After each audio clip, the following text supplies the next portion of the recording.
The fallout of the US killing of Iranian General Qasem Soleimani is already starting to show.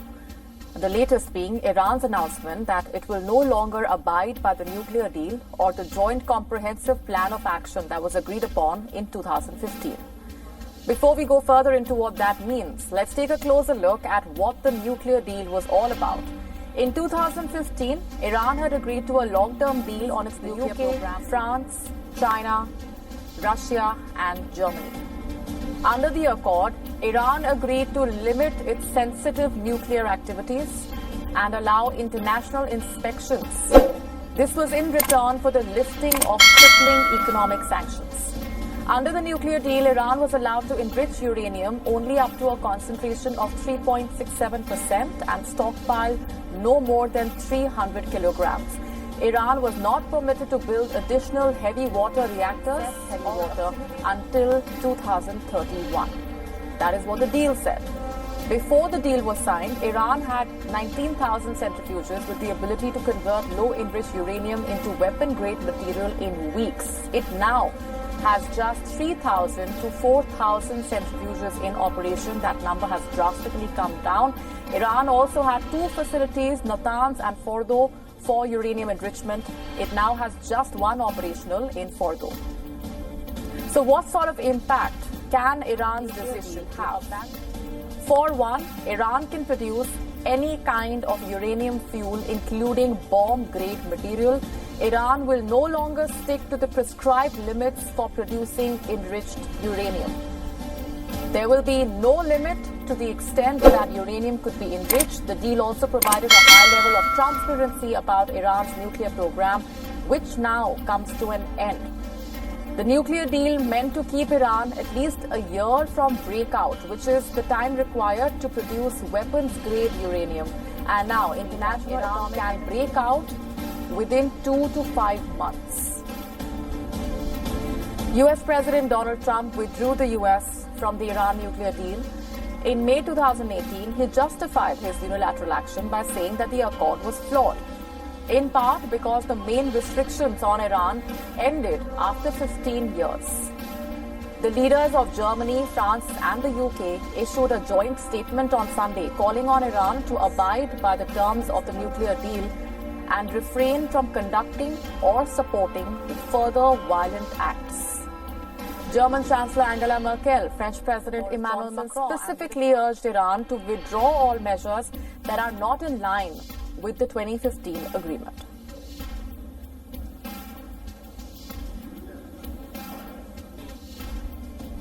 However, Iran's Foreign Minister Javad Zarif has assured the international community that it will still abide by the 2015 agreement. In a tweet, he says, and I'm quoting, Iran's full cooperation will be there with the inspectors of the International Atomic Energy Agency, and that cooperation will continue. Now joined in on the broadcast by Abbas Aslani, Editor-in-Chief of Iran Front page, joining us from Tehran. Thanks very much, Abbas. Let me begin by asking you what you make of first, the announcement that Iran will no longer abide by the 2015 agreement, but at the same time, we have Javad Zarif saying that some limited cooperation would continue. What does that mean? Well, the Iranian government's statement last night that Iran will not abide by the operational limitations of the 2015 nuclear deal means that Iran has not abandoned the nuclear deal, but Iran has under the same deal and according to the paragraph 36. What does paragraph 36 say? It says that if one side stops or ceases its commitments in part or in whole, the other side also can stop its and suspend its commitments in part or in whole. So Iran has been using this part of the deal in order to decrease its nuclear commitments under the deal, and it doesn't mean that it has abandoned the deal. On the other hand, this decision doesn't mean that the Iranian nuclear program will be moving toward toward making a bomb, because Iran has said that yes, it will continue to give access to the International Atomic Energy Agency it means that the nuclear program is going to continue to be transparent. And so far, Iran has taken 5 steps.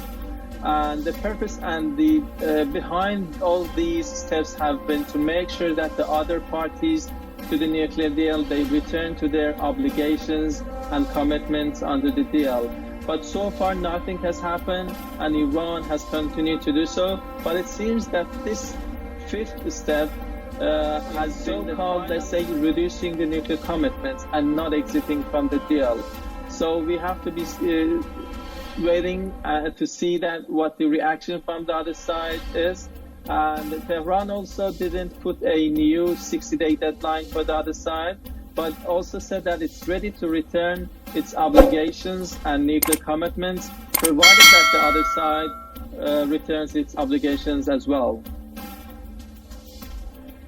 Right, and the statement that's been made by the US president just on Sunday, and if I can quote from that, they are allowed to use roadside bombs and blow up our people, and we are not allowed to touch their cultural sites. It doesn't work that way.